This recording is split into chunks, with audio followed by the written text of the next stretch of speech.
नमस्कार, स्वागत है एक बार फिर आपका एएन हिंदी पर। आज है 13 अक्टूबर 2021 और हिमाचल प्रदेश की आज की सबसे बड़ी खबरें हम आपके लिए लेकर आए हैं। हमेशा की तरह वीडियो को लाइक कर दीजिएगा। चैनल पर नहीं जुड़े चैनल को आप सब्सक्राइब जरूर करें और कमेंट बॉक्स में आप बताइएगा कि आप हिमाचल प्रदेश से कौन से जिले से संबंधित है।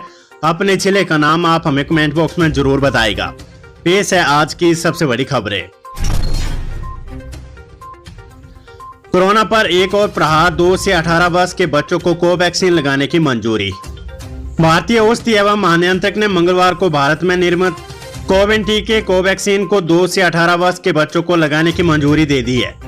ये मंजूरी आपात प्रयोग के लिए दी गई और उम्मीद है कि इस महीने के अंत तक इसका इस्तेमाल आरंभ हो जाएगा। भारत बायोटेक द्वारा निर्मित कोवैक्सीन के सितंबर में बच्चों पर 3 परीक्षण पूरे हो चुके हैं। इनके बारे में विस्तृत रिपोर्ट इस महीने की शुरुआत में भारतीय औषधि एवं महानियंत्रक को सौंप दी गई थी। सूत्रों के अनुसार विस्तृत अध्ययन के बाद संबंधित समिति ने कोवैक्सीन का टीका 2 वर्ष से अधिक आयु के बच्चों को लगाने की मंजूरी देने का फैसला लिया है। हिमाचल प्रदेश स्कूल शिक्षा बोर्ड अब 35% पाठ्यक्रम के आधार पर होगी बोर्ड परीक्षाएं। शिक्षकों के विरोध के आगे हिमाचल प्रदेश स्कूल शिक्षा बोर्ड झुके है। बोर्ड अब 50-50 नहीं बल्कि 35% पाठ्यक्रम के आधार पर परीक्षाओं का आयोजन करेगा। फर्स्ट टर्म परीक्षाएं नवंबर में होगी, जबकि सेकंड टर्म मार्च की बजाय अब अप्रैल में होगी। ये फैसले बोर्ड मुख्यालय में 23 शिक्षक संगठनों के साथ परीक्षा मूल्यांकन और मूल्यांकन सुधार के लिए हुई कार्यशाला के दौरान किए गए हैं। बोर्ड अध्यक्ष डॉक्टर सुरेश कुमार सोनी ने बताया कि कार्यशाला में सभी शिक्षक संगठनों एवं शिक्षाविदों ने परीक्षा के सफल आयोजन के लिए फर्स्ट और सेकंड टर्म की परीक्षाएं 35% पाठ्यक्रम के आधार पर करवाने पर सहमति जताई है। इस दौरान 30% पाठ्यक्रम बोर्ड पेपर में नहीं रहेगा। फर्स्ट टर्म का आयोजन बोर्ड की ओर से निर्धारित परीक्षा केंद्रों में स्कूल में कार्यरत स्टाफ स्वयं करेगा। इसके लिए बोर्ड प्रश्न पत्र और उत्तर पुस्तिकाएं उपलब्ध करवाएगा। उपचुनाव कोविड नियमों की अनदेखी पर चुनाव आयोग ने भाजपा और कांग्रेस समेत सभी प्रत्याशियों को भेजा नोटिस। चुनाव प्रचार के दौरान कोविड नियमों की खुलेआम धज्जियां उड़ाए जाने पर चुनाव आयोग ने सख्त रुख अपनाते हुए जिला के उपायुक्तों और चुनाव अधिकारियों को सख्ती से पालना कराने के आदेश जारी किए हैं। इसके साथ ही आयोग ने भाजपा कांग्रेस समेत सभी निर्दलीय प्रत्याशियों को नोटिस देकर कहा है कि वे हर हाल में आयोग की ओर से जारी कोविड संबंधी दिशा निर्देशों का पालन करें। अगर निर्देशों का उल्लंघन होता है तो प्रत्याशी को प्रचार करने के लिए भविष्य में अनुमति नहीं दी जाएगी। साथ ही उनके खिलाफ नियमानुसार कार्यवाही भी की जाएगी। मुख्यमंत्री बोले, अगर सेना के जवानों पर ऐसी टिप्पणी होती तो इससे बड़ा दुर्भाग्य नहीं हो सकता। कांग्रेस प्रत्याशी प्रतिभा सिंह के कारगिल युद्ध पर दिए गए बयान पर घमासान मच गया। मंगलवार को मंडी जिले के शेरी बंगलों में आयोजित चुनावी जनसभा को संबोधित करते हुए मुख्यमंत्री जयराम ठाकुर ने कांग्रेस को आड़े हाथों लिया। उन्होंने कहा कि कांग्रेस प्रत्याशी कहती कि कारगिल युद्ध कोई बड़ा युद्ध नहीं था, उसमें ब्रिगेडियर ने क्या कर दिया। मुख्यमंत्री ने कहा कि ये बात उनको खराब लगी। जयराम ने कहा कि कारगिल युद्ध में अकेले हिमाचल के 52 सैनिक कुर्बान हो गया और कांग्रेस उसको छोटी सी लड़ाई कह रही है। कारगिल युद्ध में देश के हजारों सैनिक शहीद हो गए। ऐसे में अगर सेना के जवानों पर ऐसी टिप्पणी होती तो इससे बड़ा दुर्भाग्य नहीं हो सकता है। विशेष पैकेज, सैलानियों को कमरों की बुकिंग पर 20% छूट देगा हिमाचल पर्यटन विकास निगम। हिमाचल प्रदेश राज्य पर्यटन विकास निगम के होटलों में कमरों की बुकिंग पर 20% छूट दी जाएगी।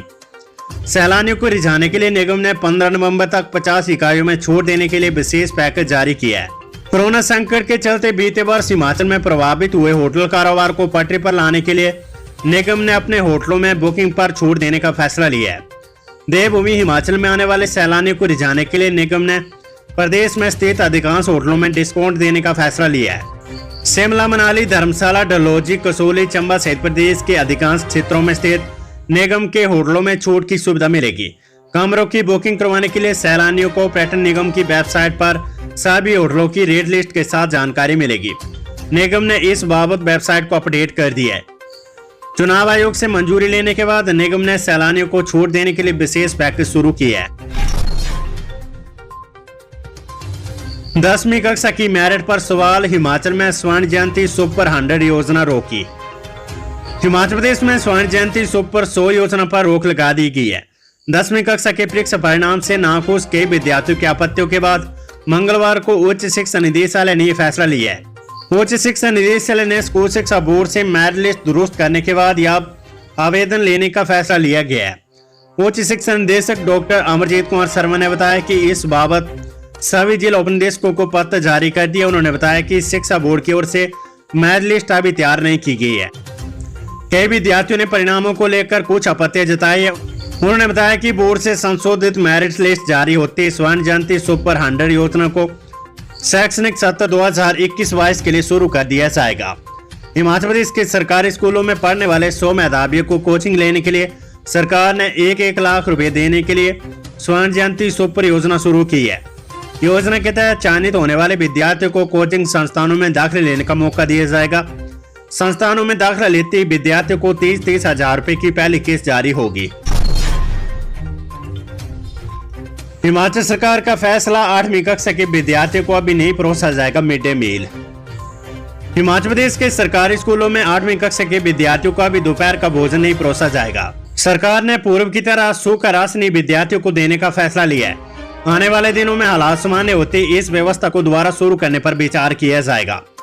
मंगलवार को दूसरे दिन स्कूल आने वाले 8वीं से 12वीं कक्षा के विद्यार्थियों की संख्या में बढ़ोतरी दर्ज हुई है।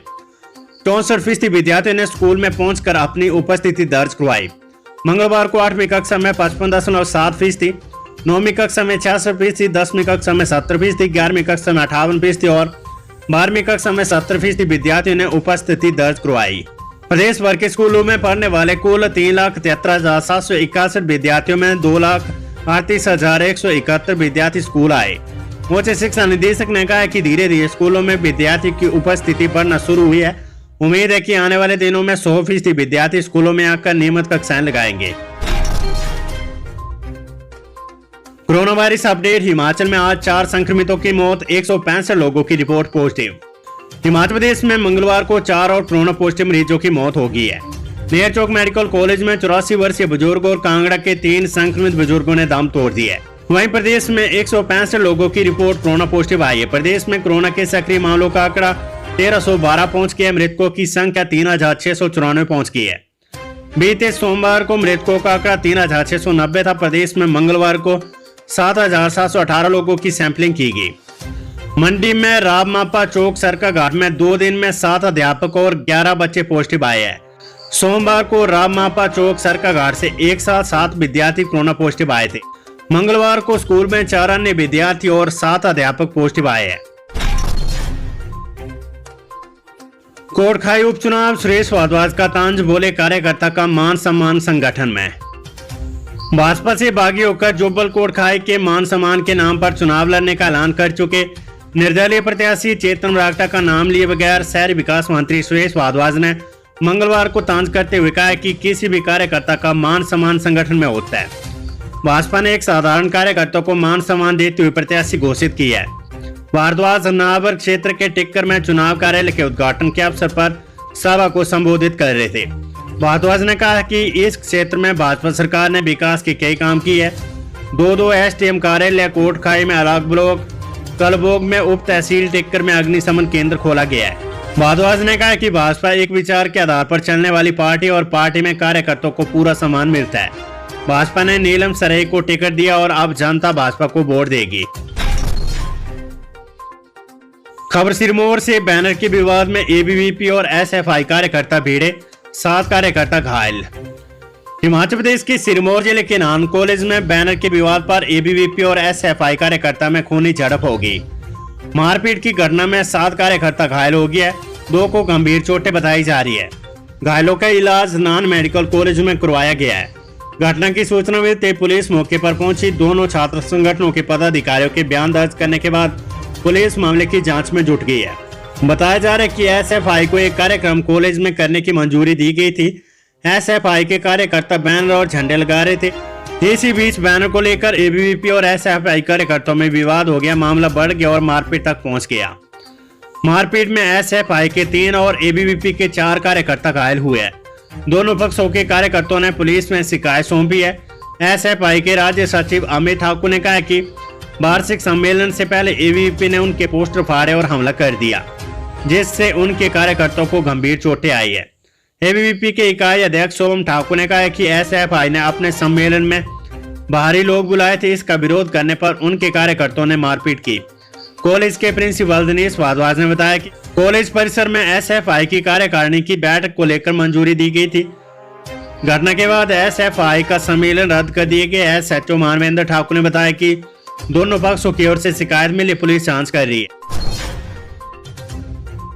बेहतर अपडेट, हिमाचल में 16 अक्टूबर तक साफ रहेगा मौसम, न्यूनतम तापमान में कमी से सुबह शाम बढ़ी ठंड। हिमाचल प्रदेश में 16 अक्टूबर तक मौसम साफ रहेगा। मौसम विज्ञान केंद्र शिमला के अनुसार प्रदेश के मैदानी, निचले, मध्य पर्वतीय व उच्च पर्वतीय भागों में 16 तक मौसम शुष्क बना रहेगा। मंगलवार को राजधानी शिमला सहित प्रदेश के अधिकांश क्षेत्रों में मौसम साफ रहा। न्यूनतम तापमान में कमी आने से प्रदेश में सुबह और शाम के समय मौसम में ठंडक बढ़ गई है। सोमवार रात को केलांग में न्यूनतम तापमान 3.1 डिग्री और कल्पा में 5.1 डिग्री, सोलन में 11.5 डिग्री, डलहौजी में 13.2 और शिमला में 13.7 डिग्री सेल्सियस दर्ज किया गया है। उधर मंगलवार को ऊना में अधिकतम तापमान 35.6 डिग्री सेल्सियस रिकॉर्ड किया गया। नगर निगम शिमला का कारनामा, कर्मचारियों को दे दिए गए गरीबों के लिए बनाए गए घर। हिमाचल प्रदेश की राजधानी शिमला में 6 साल से अपने घर मिलने का इंतजार कर रहे गरीब परिवारों को नगर निगम ने बड़ा झटका दिया है। राजीव आवास योजना के तहत इनके लिए शहर के लाल पानी में तैयार किए गए आशियाने निगम ने अपने कर्मचारियों को दे दिए है। घर के इंतजार में बैठे गरीब परिवारों को अब भी किराए के मकान में रहना पड़ रहा है। इनमें से कई परिवारों की आर्थिक हालत ऐसी है कि वे मकान का किराया तक नहीं दे पा रहे हैं। नगर निगम राजीव आवास योजना के तहत लाल पानी में गरीबों के लिए आशियाने बना रहे हैं। साल 2015 से इसका काम चल रहा। यहाँ 300 से अधिक गरीब परिवारों के लिए आशियाने बनने थे, लेकिन बाद में पर्याप्त जमीन न मिलने पर प्लान बदल दिया गया। अब यहाँ 64 परिवारों के लिए आशियाने बन रहे हैं। 6 ब्लॉक लगभग तैयार है, जिनमें 48 परिवार शिफ्ट होने हैं। पहले दावा किया गया था कि जल्द ही उद्घाटन करवाकर गरीब परिवारों को इसमें शिफ्ट किया जाएगा, लेकिन इसी बीच निगम ने अचानक प्लान बदल दिया है। गरीबों को घर देने के बजाय अपने कर्मचारियों को इनमें भेज दिया है। अभी 16 कर्मचारियों को ये आवास अलॉट किए गए हैं। जल्द ही दूसरे कर्मचारियों को भी यहाँ भेजा जा रहा है। पार्षद बिट्टू कुमार ने कहा कि निगम गरीबों के साथ अन्याय कर रहा है। इनके लिए बनाए गए आवास इन्हें हैंडओवर किए जाने चाहिए। अब झूठे प्रचार के सहारे जीत का सपना छोड़ दे भाजपा, मुकेश अग्निहोत्री। नेता प्रतिपक्ष मुकेश अग्निहोत्री ने कहा कि प्रदेश में होने वाले चारों उपचुनाव में भाजपा के शीर्ष नेतृत्व को करारी हार होने का आभास पहले से हो चुका है। इसी के परिणाम स्वरूप भाजपा के शीर्ष नेतृत्व द्वारा बाहर से किसी भी नेता को यहां प्रचार के लिए नहीं भेजा जा रहा है। उन्होंने कहा कि मुख्यमंत्री जयराम ठाकुर चुनावी सभाओं में ये कहते फिर रहे कि विकास सुनिश्चित करने के लिए भाजपा प्रत्याशी को जिताकर भेजे। ऐसे में मुख्यमंत्री को यह भी बताना चाहिए कि जिन जिन विधानसभा क्षेत्रों में भाजपा के विधायक है वहां कितना विकास हुआ है। उन्होंने कहा कि झूठे प्रचार के सहारे भाजपा चुनावी जीत के जो सपने देख रही है वे अब पूरे होने वाले नहीं है। उन्होंने कहा कि प्रदेश सरकार ने अपने 4 साल का कार्यकाल मौज मस्ती में बिता दिया और अब उपचुनाव में जनता को गुमराह करने के लिए तथ्यहीन बयानबाजी की जा रही है। नेता प्रतिपक्ष ने कहा कि आज महंगाई और बेरोजगारी सबसे बड़ा मुद्दा है, लेकिन भाजपा नेताओं को ना बढ़ती महंगाई नजर आ रही और ना ही बेरोजगारी। कांग्रेस प्रदेश अध्यक्ष बोले, जनता का ध्यान ना भटकाए, भाजपा असल मुद्दे पर आए। राजीव भवन में आयोजित पत्रकार वार्ता में कांग्रेस प्रदेश अध्यक्ष कुलदीप सिंह राठौर ने कहा कि उपचुनाव को लेकर जारी प्रचार में सत्ताधारी दल के नेता महंगाई, बेरोजगारी और विकास के मुद्दे पर ना बोलकर कांग्रेसी नेताओं पर जुबानी हमले बोल रहे हैं, ताकि असल मुद्दों से जनता के ध्यान को भटकाया जा सके। राठौर ने कहा कि अपने 4 वर्षों के कार्यकाल में किए विकास कार्यों का विवरण सरकार जनता के सामने रखे।